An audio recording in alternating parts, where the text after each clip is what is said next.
BJP দলৰ ভিতৰত কিছু গৰু চোৰ সোমাই আছে। বিজেপি দলৰ ভিতৰত কিছু গৰু চোৰ সোমাই আছে।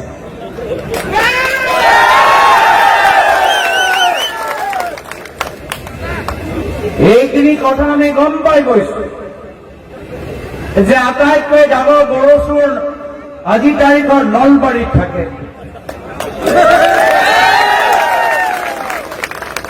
কিন্তু ৰাহুল গান্ধী ডাঙৰীয়া নিজৰ সংবাদ মেল যোগেদি প্ৰমাণ কৰি দিলে যে বিজেপি দলৰ ভিতৰত মাত্ৰ গৰু চোৰ নাই, এতিয়া ভোট চোৰ ওলাইছে।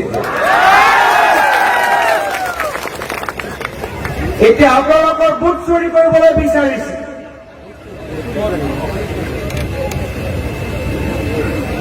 বিজেপি দলৰ ভিতৰত কিছু গৰু চোৰ সোমাই আছে। বিজেপি দলৰ ভিতৰত কিছু গৰু চোৰ সোমাই আছে।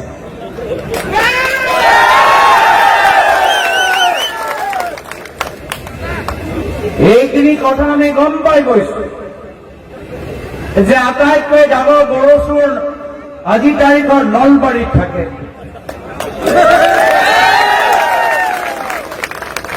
কিন্তু ৰাহুল গান্ধী ডাঙৰীয়া নিজৰ সংবাদ মেল যোগেদি প্ৰমাণ কৰি দিলে যে বিজেপি দলৰ ভিতৰত মাত্ৰ গৰু চোৰ নাই, এতিয়া ভোট চোৰ ওলাইছে।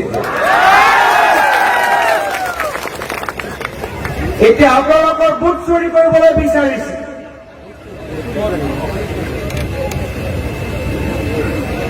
আজি সেইকাৰণে বিজেপি দলৰ ভিতৰত কিছু গৰু চোৰ সোমাই আছে। বিজেপি দলৰ ভিতৰত কিছু গৰু চোৰ সোমাই আছে।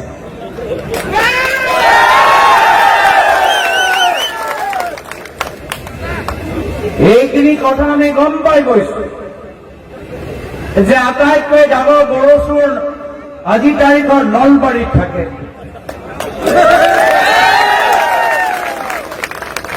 কিন্তু ৰাহুল গান্ধী ডাঙৰীয়া নিজৰ সংবাদ মেল যোগেদি প্ৰমাণ কৰি দিলে যে বিজেপি দলৰ ভিতৰত মাত্ৰ গৰু চোৰ নাই, এতিয়া ভোট চোৰ ওলাইছে। এতিয়া আপোনালোকৰ ভোট চুৰি কৰিবলৈ বিচাৰিছে।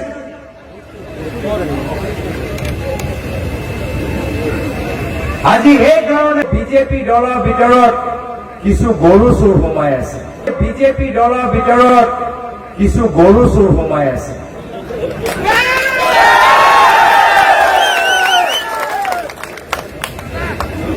এইখিনি কথা আমি গম পাই গৈছো যে আটাইতকৈ ডাঙৰ গৰু চোৰ আজি তাৰিখত নলবাৰীত থাকে।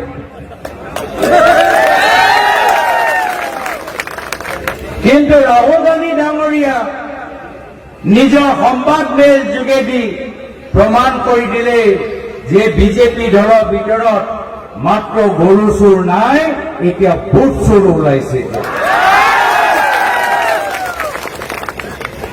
এতিয়া আপোনালোকৰ ভোট চুৰি কৰিবলৈ বিচাৰিছে।